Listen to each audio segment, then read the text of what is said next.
Hello there, only One Kenobi here, only one. Just a really quick video tonight, just a quick random one really, just to mark the occasion. Today is Wednesday the 28th, and I watched Andor earlier.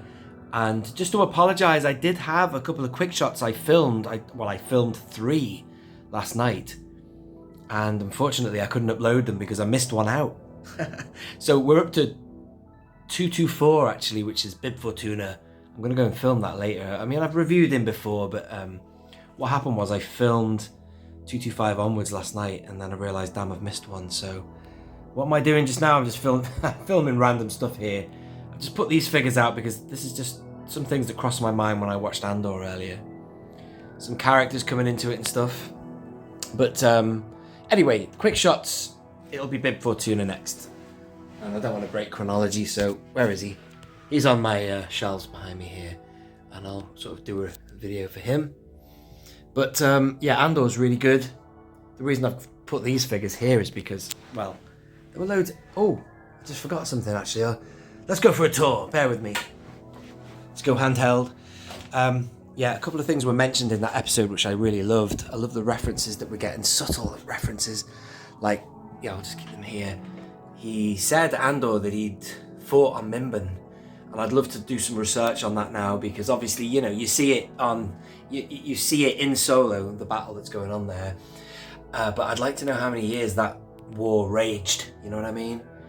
So that's really cool. I like that. I'd like to find out Cassian's exact age with regards Han Solo's age, really. Probably about the same, given he died at 0 BBY and Han Solo was about 34 maybe. Well, Harrison Ford was about 34 around that time. And so one would expect that, you know, roughly they're about the same sort of age, in their 30s or whatever, those characters. Right, anyway, so the reason I'm filming Wolf Yularen is just because I love Wolf. I can't even speak, man. I love Wolf Yularen. Focus on him. And he's just one of my favourites. I love Imperials wearing white, and you saw that in this episode as well, in that Imperial Security Bureau. And oh, Coruscant, man. That's the first time we have seen Coruscant outside of the Clone Wars in a real live-action Star Wars, other than when you saw Coruscant. I mean, please do correct me if I'm wrong here, but you see Coruscant in the special edition, of course. You see the celebrations going on that are happening simultaneously with the celebrations on Endor and Tatooine and Bespin. But yeah, you know, it was just nice to go back to Coruscant, and you see Mon Mothma, and it's just brilliant. I love the show. It's subtle, it's compelling, it's beautifully shot. Had a few people comment last week saying it was too slow, it's boring, whatever. I love it because of that very reason. Slow pace, I'm in no bloody hurry, are you? Where's the fire? You know what I mean? I'm enjoying just sitting, relaxing, watching it, and feeling those Star Wars vibes. People are saying, or people have said, and you know, they're entitled to their opinion, it doesn't feel like Star Wars. Well, I think it does. It is Star Wars. It's happening everywhere. It's about the rebellion. You know, you can't get more Star Wars than the Rebel Alliance versus the Empire, for me anyway. You know what I mean? So that in itself is Star Wars, and so that's the backdrop. It's solid, and I just thought I'd put these other characters here. I opened him recently. All these are rebellion leaders, brilliant. But Mon Mothma, man, does she need a new figure?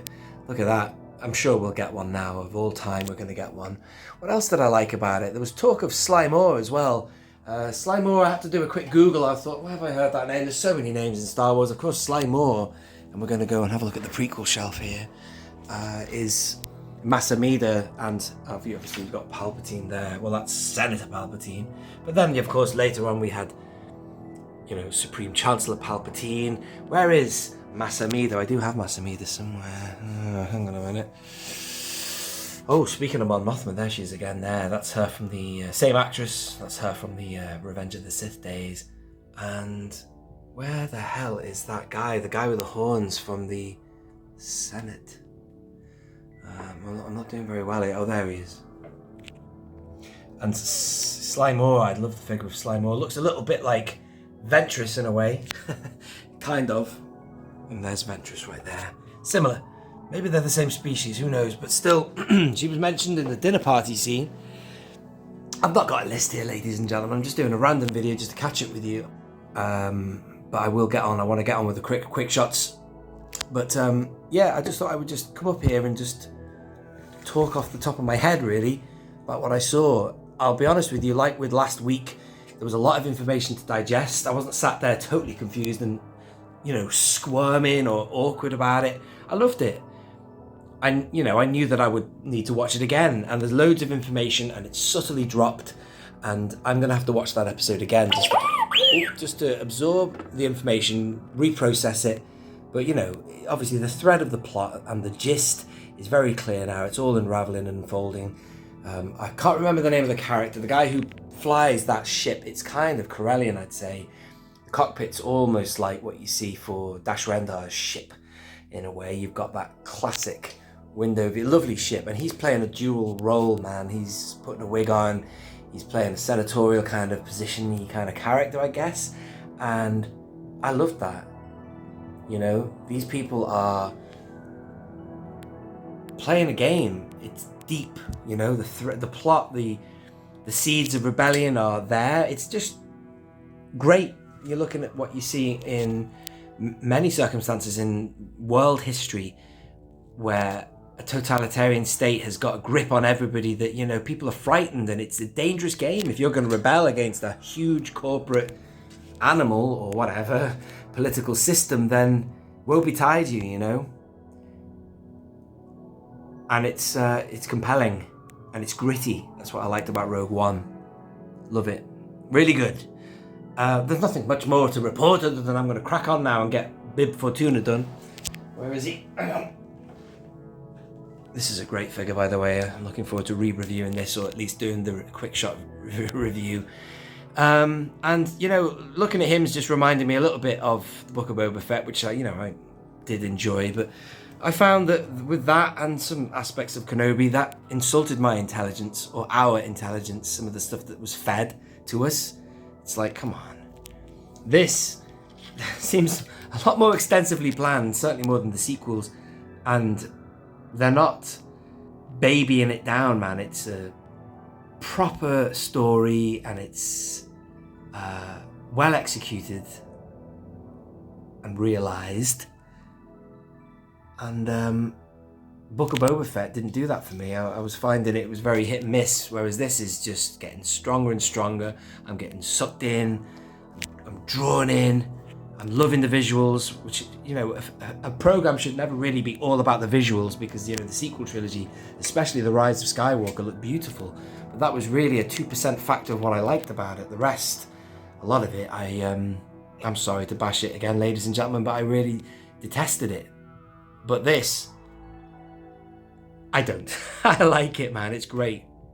Really enjoying it. What are you thinking about it? Let me know in the comments below.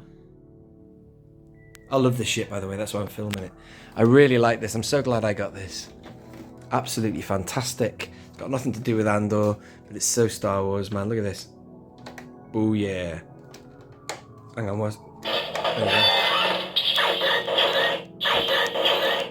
You know, things like this just fit into the universe. Anyway, you're seeing a lot of backstage stuff in this series as well.